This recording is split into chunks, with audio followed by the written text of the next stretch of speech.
going on, guys? I hope this video finds you happy and healthy. Today marks day 1 of me going on the Whole30 diet. If you're not familiar with the Whole30 diet, or maybe you've heard of it before and you're curious about what it's all about, stick around to the end of the video because I'll share some information about the Whole30 and then why I'm going on it. I went on it about a year and a half ago when I went off the birth control pill to try to transition my body off the pill a little easier, and it really helped. I really liked how I felt on Whole30. But for those of you who are here for the recipe, I don't want to hold you up. I want to be respectful for the people who came here for the recipe. So I'm going to meet you guys downstairs and I will show you how to make my favorite Whole30 recipe, sweet potato toast. It is so good, and the sweet potato kind of like acts like an actual piece of toast. And you can pile whatever you want on it, of course, as long as it's Whole30 approved. So before we go any further into the video, make sure you subscribe down below if you haven't already for more healthy living videos. I upload 1 to 2 videos a week based on my work schedule. I am an ICU nurse for those of you who don't know, so sometimes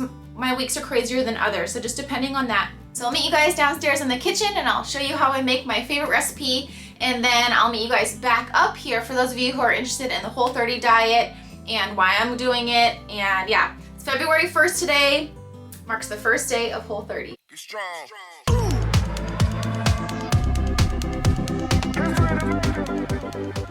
So you want to start off preheating your oven to 400 degrees, and then you want to pull out your baking sheet and your baking rack. You don't need a baking rack though if you don't have one. You can just use tin foil or parchment paper. And then of course you want to start washing off your sweet potato. I love that vegetable wash from Trader Joe's. I wash off all my fruits and vegetables with it, and then I just use the rough end of a sponge to clean off all the dirt, and then I pat dry with paper towels, or you can do it with just a regular towel. Then you want to pull out your cutting board and get your super sharp knife. Very important to have a very sharp knife. And then I start off by cutting off the ends before I slice it lengthwise. Again, be very careful when you slice your potato. You want your sweet potato slices about 1/4 to 1/2 inch thick. You don't want it too thin because then it's not going to hold up with all the toppings you put on top. But you don't want them too thick either because it's going to take forever to bake. So as you see here, those are pretty good. And then spread them all out on your baking sheet so they're not touching. And then you want to put them in the oven to start off with about 20 minutes. And after 20 minutes, you want to check on them with a fork, as you'll see me do here in a second. And you want the sweet potatoes still firm enough for the toppings to hold up, but you want them soft enough to bite into. So here you see me checking them with a fork, still too firm. So I ended up putting them back in the oven for another 10 minutes. So it ended up being about 25 minutes altogether in the oven at 400 degrees. Alright, so we're going to start off by doing my savory version of sweet potato toast, and I love avocado toast, so this is my version of avocado toast. Those are the ingredients that I like to use on sweet potato avocado toast. But you can get super creative. You can really do anything. You can put chicken on top. You can put eggs on top. This avocado I got from Costco. I normally just use regular avocados, but this is kind of convenient, like serving size.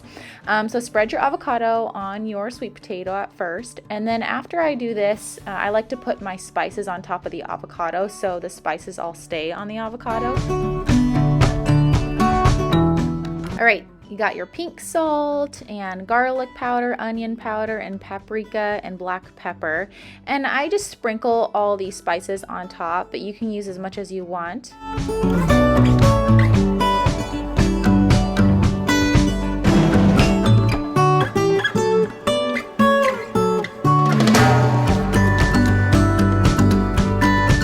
And then I slice baby tomatoes in half and put them on top. So easy, you guys, and super delicious. So now from my favorite sweet version of sweet potato toast: frozen blueberries, almond butter, and cinnamon. So take your sweet potato and pile on that almond butter.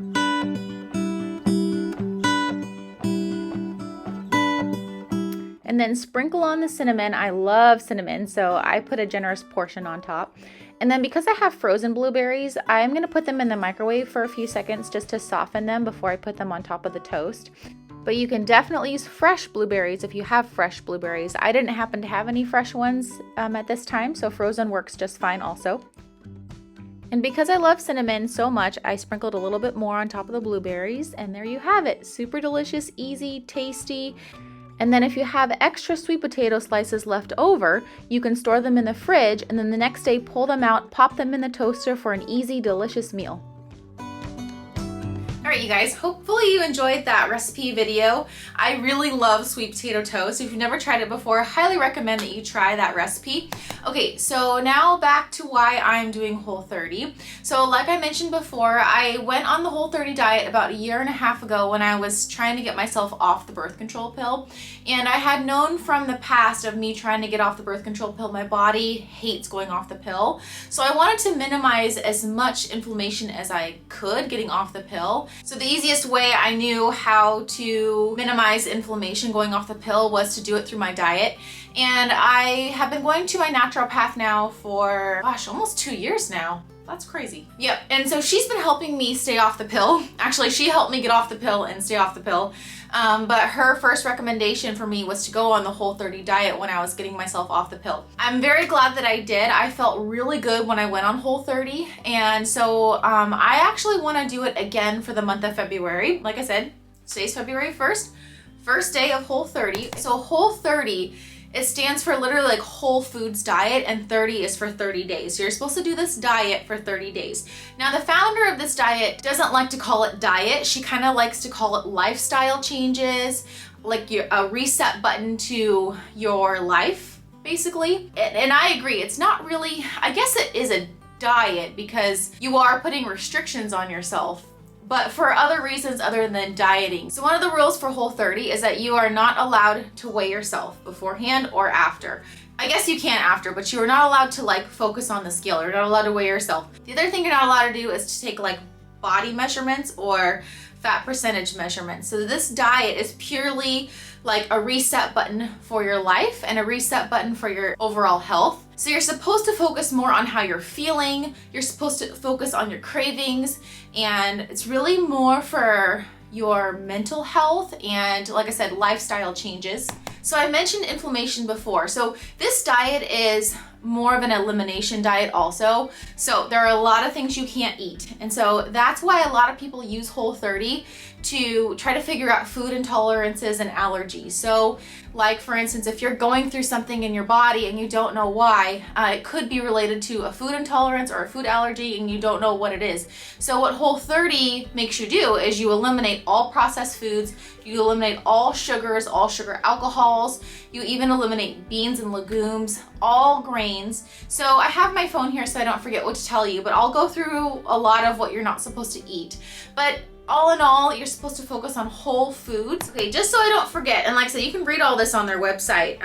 I'll run through what you can't have. So no added sugar or artificial sweeteners. So you can't have stevia, monk fruit sweetener, nothing. No honey, no agave, no added sweeteners whatsoever. But what you can't have fruit juice. So you can sweeten things with fruit juice if you want to, but there's really not a whole lot of stuff you can sweeten fruit juice with because that's kind of weird. No grains at all. Period. So not even like oats, barley, quinoa, nothing, no grains. You can have potatoes though. You can have white potatoes and sweet potatoes. And then you can't have any beans. So no chickpeas, lentils, kidney beans, no form of soy either. And also the other thing that you can't have is dairy. So that's out of the picture also. Because all of those things that we normally eat can be inflammatory to our bodies and we don't even know it. And then they want to make sure you don't consume any like carrageenan, MSG, or sulfites. And a lot of these things are preservatives in packaged foods. You have to read the label when you go grocery shopping. But if you're buying whole foods, then chances are you're pretty safe. So no baked goods, of course, like no processed foods, no like muffins, cookies, cakes, yeah, that kind of thing. And then the last thing really is don't step on the scale, because this diet, it's not supposed to be a diet, it's supposed to be a lifestyle change. It's actually supposed to reset your taste buds too. The last time I went on Whole30, I actually stopped putting so much stuff in my coffee. I only put like dairy-free half and half in my coffee now, and before I put like sugar or maple syrup or whatever in my coffee. And like going on this diet really kind of sensitized my taste buds to sweetness, which is a good thing. And I didn't need to put like a whole bunch of stuff in my coffee. They encourage you not to put anything in your coffee, not even dairy-free creamer, even that if it's Whole30 approved. They want you to drink it black. So it's just a reset button to your eating lifestyle, to your overall health. And if you are having food sensitivities or allergies, it is a good way to figure out what it is that you're allergic to or sensitive to when you start adding things back in. Yeah, so those are like the basic rules around Whole30. Oh, the other thing, of course, you can't have is alcohol, which really sucks because I like my, as you guys know, I like my glass of wine when I cook. And I like to just enjoy myself with my husband on date night. So that's fine though, it's only 30 days. And that's why if you go to the website, I'll link the website down below so you can read all about Whole30. They really stress like this is only 30 days. You can do anything for 30 days. It's like, okay, yeah, I get it. But what you can do is you can take pictures of yourself before and after, and that's what I'm gonna do. So I'll put my before pictures here so you can see what I look like now, and then I think it'll be fun to see what I look like in 30 days. I didn't do this the last time I went on Whole30, so I wish I had, because I really felt a lot better. I didn't feel bloated. I didn't feel like, I felt like tight. I felt good. Yeah. My body just seems like it's more inflamed. I'm more bloated than normal. I'm more sluggish than normal. I can't help but think Accutane is contributing to inflammation in my body. And I just need to like hold the reins, hold the brakes, and just reset everything. I need to just eliminate all the sugars, all the processed foods, all the protein powders, because you know, even protein powder, there's a lot of stuff in it, and I just need to eliminate all that and just start over, cut out the alcohol, cut out just the extra stuff that my body doesn't need. And this time I'm actually gonna treat it correctly. Like the last time I went on Whole30, I don't think I really did it correctly. I did the diet correctly, but I didn't slowly add things back into my diet after I was done with the 30 days. And this time I want to, because I think I do have some food intolerances that I don't know about, because I do get bloated a lot at the end of the day. Most people actually everybody gets bloated at the end of the day, but mine just seems kind of extreme. No, there's no pain or anything, and like I don't have any other symptoms. I just feel a little uncomfortable.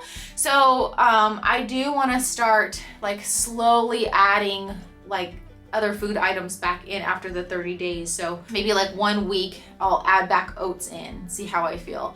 The next week quinoa, see how I feel, that kind of thing. So just slowly add things back in. So that'll be it for the video, you guys. I hope that this video helped you if you're thinking about going on Whole30, or if you're currently on Whole30 or you didn't know anything about Whole30, and try out that recipe too, because it is bomb. I will let you know how it goes as my 30 days unfold. Make sure you subscribe down below for more healthy living videos. Make sure you hit that bell notification icon so YouTube notifies you when I upload new videos. And thank you so much for watching. Make sure you hit that like button if you liked it, and as always, remember to be kind to yourself.